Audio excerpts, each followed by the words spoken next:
Last episode में हमने देखा था कि शायू और सीलन टियांगमिंग का इलाज करने के लिए उसे लेकर के क्लाउड पवेलियन में पहुंच गए थे। पर जैसे ही ये लोग वहां से टियांगमिंग के लिए मेडिसिन लेने की सोचते हैं, हमने देखा था कि वहां पर लगा 9 हेडेड मशीनरी बीस्ट एक्टिवेट होने लगा था। अब एपिसोड के स्टार्टिंग में हम देखते हैं कि ये लोग उसे पूरी तरह से एक्टिवेट होने से रोकने की कोशिश करने लगते हैं। तभी शायू वहां पर नंबरों से बने हुए कुछ पैटर्न को नोटिस करता है, जिन्हें देख करके सीलन कहती है कि आखिर में इन नंबर्स का क्या मतलब है। इस पर शायू कहता है कि यहाँ पर जितने भी ड्रॉस बने हुए हैं उनका एक पर्टिकुलर नंबर है, जिसकी वजह से अगर हम उन ड्रॉर्स को करेक्ट ऑर्डर में ओपन करें तो हो सकता है कि यह 9 हेडेड मशीनरी स्नेक डीएक्टिवेट हो जाए। वहीं दूसरी तरफ हम देखते हैं कि 9 हेडेड स्नेक बीस्ट धीरे धीरे एक्टिवेट हो रहा होता है, जिसकी वजह से सायू और सीलन करेक्ट ऑर्डर में ड्रॉर्स को ओपन करने की कोशिश करते हैं, लेकिन हम देखते हैं कि इसके बावजूद भी स्नेक बीस्ट डीएक्टिवेट नहीं होता है। तब यह देख करके शायू कहता है कि आखिर में उन नंबर पैटर्न्स का क्या मतलब था, क्या हम लोगों ने उस नंबर पैटर्न को समझने में कोई गलती कर दी है। इधर टियांगमिंग भी उन नंबर पैटर्न्स के बारे में सोच रहा होता है। तभी उसे याद आता है कि उसने ब्लैक ड्रैगन स्क्रॉल के ऊपर भी नंबर पैटर्न्स को देखा था, जिन्हें सॉल्व करने का अपना एक तरीका था। इसलिए टियांगमिंग को जैसे ही वह पैटर्न समझ में आता है, वह शायू को बताने की कोशिश करने लगता है। तब शायू जल्दी से टियांगमिंग के पास जा करके उसके बताए हुए नंबर्स को सीलन को बताता है, जिस पर सीलन टियांगमिंग के बताए हुए ऑर्डर्स के अकॉर्डिंग ड्रॉर्स को ओपन करने लगती है। इसी बीच हम देखते हैं कि अब 9 हेडेड स्नेक बीस्ट ऑलमोस्ट पूरी तरह से एक्टिवेट हो चुका होता है, पर तभी हम देखते हैं कि वह पैटर्न पूरी तरह से कंप्लीट हो जाता है, जिसकी वजह से हम देखते हैं कि अब 9 हेडेड मशीनरी बीस्ट पूरी तरह से डीएक्टिवेट हो जाता है। वहीं हम देखते हैं कि इसके बाद ये लोग टियांगमिंग को पैरालाइजिंग पॉइजन का एंटीडोट खिला देते हैं, जिसकी वजह से अब टियांगमिंग भी धीरे धीरे करके नॉर्मल होने लगता है। तभी शायू टियांगमिंग के ठीक होते ही उससे पूछता है कि टियांगमिंग आखिर में तुम्हें उन नंबर पैटर्न्स के बारे में कैसे पता चला। यह सुनते ही टियांगमिंग पूरे स्वैग में उस नंबर पैटर्न को समझाने लगता है, जिसके बाद शायू कहता है कि ऐसा लगता है तुम मेरे साथ रहते रहते होशियार हो गए हो।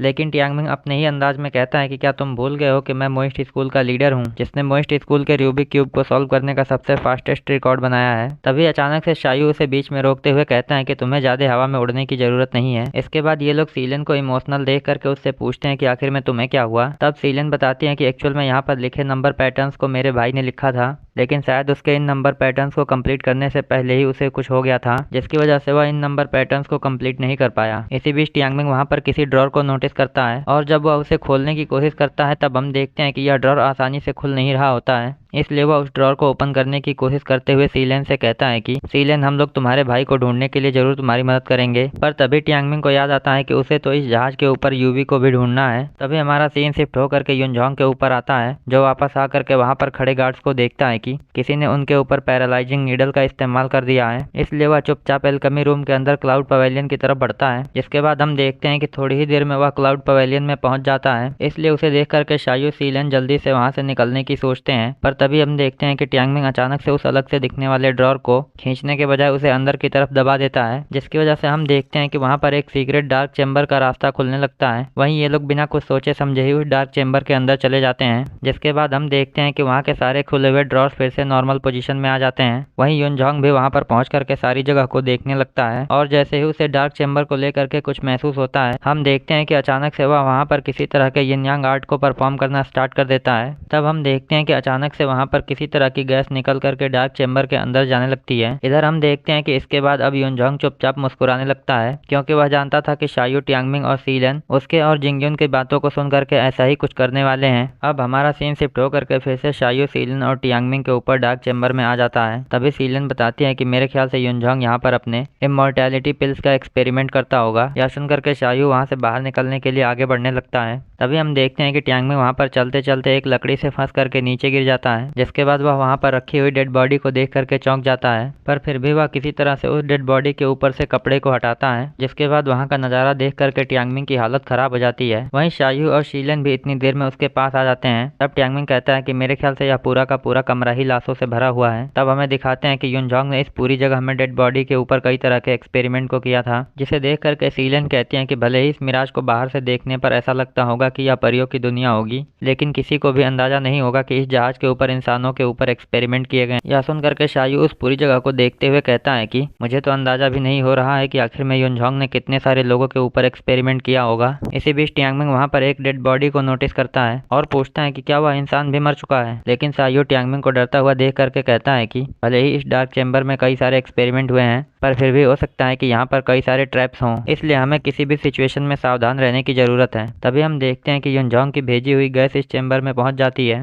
पर इन तीनों लोगों में से कोई भी उस गैस को नोटिस नहीं करता है। लेकिन शायू नोटिस करता है कि यहाँ पर इतनी सारी डेड बॉडीज हैं, लेकिन उनमें से किसी भी डेड बॉडी ने अभी तक सड़ना स्टार्ट नहीं किया है। ऊपर से यहाँ पर किसी तरह की बदबू भी नहीं है, उल्टा मुझे यहाँ पर किसी चीज की खुशबू आ रही है। इसी बीच टियांगमिंग वहाँ पर एक और अंडरग्राउंड रास्ते को ढूंढता है, जिसे देख करके शायू कहता है कि मेरे ख्याल से यह रास्ता जहाँ भी जाता होगा वह जगह इस जगह से भी खतरनाक और भयानक होगी। तभी शायू वहाँ पर नोटिस करता है कि अचानक से वह खुशबू धीरे धीरे बढ़ती जा रही है। तभी टियांगमिंग शायू से कहता है कि पता नहीं क्यों मुझे ऐसा लग रहा है कि मेरी पूरी की पूरी बॉडी बहुत ज्यादा थकी हुई है। यह सुनते ही सीलन कहती है कि ऐसा लगता है कि हम लोग सीधा युनजॉन्ग के ट्रैप में फंस गए हैं। तब हम देखते हैं कि यह सुनते ही शायू और टियांगमिंग हैरान हो जाते हैं। तभी इन लोगों को वहाँ के दरवाजे से किसी तरह की आवाज आने लगती है, जिसकी वजह से ये लोग एक साथ उस दरवाजे की तरफ बढ़ते हैं। तब ये लोग देखते हैं कि एक्चुअल में वहाँ पर युनजॉन्ग आ गया है, जो कहता है कि मेरे ख्याल से तुम लोग मिराज की भूल भुलैया से बच करके यहाँ पर आ गए हो, लेकिन मैं तुम लोगों को बता दूं कि तुम लोग यहाँ से आगे नहीं जा पाओगे और यहाँ से बाहर मैं तुम लोगों को जाने नहीं दूंगा। यह सुन करके शायू सोचता है कि हमारे पास जाने के लिए अभी भी एक रास्ता है, लेकिन युनजॉन्ग कहता है कि मैं जानता हूँ कि तुम लोग यहाँ से भागने की सोच रहे हो, पर मैंने उस रास्ते को पहले ही बंद कर दिया है, इसलिए अब तुम लोग कहीं नहीं जा सकते हो। यह सुन करके शायू कहता है कि हमें युनजॉन्ग से फाइट करना होगा, लेकिन जैसे ही ये लोग आगे बढ़ते हैं हम देखते हैं कि इन लोगों के ऊपर उस गैस का कुछ ज्यादा ही असर होने लगता है। वहीं ऐसा होता हुआ देख करके युनजॉन्ग कहता है कि मैं जानता हूँ कि तुम लोग कुछ ज्यादा ही स्मार्ट हो, पर जैसे ही तुम लोग क्लाउड पवेलियन को छोड़ करके डार्क चेंबर में आए तभी से तुम लोग मेरे जाल में फंस गए थे। यह सुनते ही शायू को अंदाजा हो जाता है कि एक्चुअल में इस चेंबर के अंदर जो हल्की खुशबू आ रही थी उसी की वजह से ये लोग अनकॉन्शियस हो रहे हैं। पर तभी युनजॉन्ग बताता है कि एक्चुअल में मैंने क्लाउड पवेलियन में भी एक कलरलेस और ऑर्डरलेस पॉइजन को फैलाया है, जिसकी वजह से तुम लोग कुछ ही देर में बेहोश हो जाओगे और उसके बाद तो तुम लोगों को पता ही है कि इस चेंबर में मैं क्या करता हूँ। यह सुन करके टियांगमिंग किसी तरह से कहता है कि तुम तो एक मॉन्स्टर हो जिसने कई सारे लोगों को जान से मार दिया है। तब युनजॉन्ग कहता है कि तुम लोग तो अभी बच्चे हो, तुम लोगों को नहीं पता है कि आखिर में मैंने यहाँ पर क्या किया है। इसके बाद हम देखते हैं कि अचानक से युनजॉन्ग कुछ करने लगता है, जिस पर टियांगमिंग देखता है कि अचानक से वहाँ की डेड बॉडीज हिलने लगी हैं। तब हम देखते हैं कि वहाँ पर एक साथ कई सारी डेड बॉडीज एक्टिव हो जाती हैं, इसलिए शायू सोचता है कि हम लोगों को बेहोश होने से पहले यहाँ से किसी तरह से निकलना होगा। लेकिन हम देखते हैं कि जैसे ही वह युनजॉन्ग के ऊपर अटैक करने के लिए आगे बढ़ता है, युनजॉन्ग 2 डेड बॉडीज का इस्तेमाल करके उस अटैक से बच जाता है और बताता है कि मैंने इनके ऊपर घोस्ट मैनिपुलेशन पिल का इस्तेमाल किया है, जिसकी वजह से इनको तुम्हारे किसी भी अटैक से दर्द नहीं होगा। इधर जैसे ही शायू दूसरा पंच मारने की कोशिश करता है हम देखते हैं कि वह डेड बॉडी शायू के पंच को पकड़ करके उसके हाथ को ही दबाने लगती है। तब युनजॉन्ग उसे बताता है कि एक्चुअल में ये सारे लोग ऑर्डिनरी इंसान से कहीं ज्यादा स्ट्रांग हैं। इसके बाद हम देखते हैं कि अब वह डेड बॉडी शायू के ऊपर भारी पड़ने लगती है। वहीं दूसरी डेड बॉडीज भी इन लोगों को चारों तरफ से घेर रही होती हैं। लेकिन इसी बीच युनजॉन्ग सीलेन को देखते हुए कहता है कि मेरे ख्याल से तुम भी माउंट सू की एक गार्डियन हो, इसलिए मैं तुमको बता दूं कि तुमसे भी पहले एक गार्डियन ने क्लाउड पवेलियन में आने की कोशिश की थी। यह सुनते ही सीलेन पूछते हैं कि आखिर में वह गार्डियन कहाँ पर है। वहीं शायू तुरंत समझ जाता है कि युनजॉन्ग सीलेन के भाई की बात कर रहा है। इधर युनजॉन्ग कहता है कि जो लोग भी क्लाउड पवेलियन में आते हैं उनमें से अब तक जिंदा कोई भी वापस नहीं गया है। तभी हम देखते हैं कि एक डेड बॉडी अचानक से शायू के ऊपर अटैक कर देती है, जिसे शायू डॉज करके उसके ऊपर कई सारे पंचेस की बरसात करता है, लेकिन उस डेड बॉडी के ऊपर उसके पंचेस का कोई भी असर नहीं हो रहा होता है।